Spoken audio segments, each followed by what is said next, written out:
Hey, what's going on, guys? In today's video, I'm going to show you how to set up a GMB and reduce the chances of it getting suspended. Watch this! So I'm giving an example. Tom's Tampa Plumbing. The first thing he does is he sets up a GMB and he puts in all the information. 3 days later or 2 or 3 weeks, it gets suspended. Let's take a look at what Google sees. The company's name is Tom's Tampa Plumbing. So when you put in for a Google My Business, what Google does is it scours the internet and says, okay, are there any footprints? Does Tom have a website? Does Tom have a Facebook page? Does Tom have the other elements to show that this is a real business? What most people do is they put in for the Google My Business first.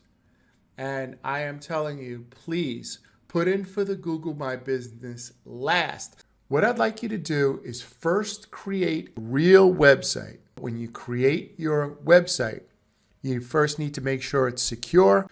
You need to make sure that you have your picture. You want to hook up Search Console, and you want to hook up Google Analytics, your website. Now, when you create your website, you're going to create what's called a sitemap. And that sitemap you submit to Search Console. Search Console goes through your sitemap, checks all your pages. In a couple of days, your pages will be indexed on Google. I need you to set up a Yelp page. Yelp does phone verification. Yelp is actually going to call you to verify that that's a real business. That is a strong signal to Google. Then you want to set up your social media. Set up a Facebook page about Tom's Tampa Plumbing and a Twitter page.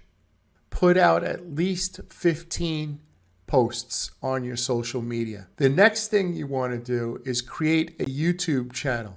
It'd be great if you did a video like what I do, just like, hey, my name is Tom, and I created Tom's Tampa Plumbing for people who don't know how to do their own plumbing. When you create this YouTube video, when you create your Facebook, your Twitter, include your name, address, and phone number.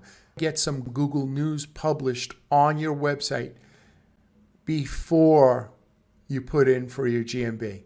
Lastly, get a press release. Shoot out a press release that you're opening a brand new business. If you'd like to work with us, please call us. My numbers are right here. We'll be happy to work with you. We do a free local SEO evaluation for your website. Thank you, guys.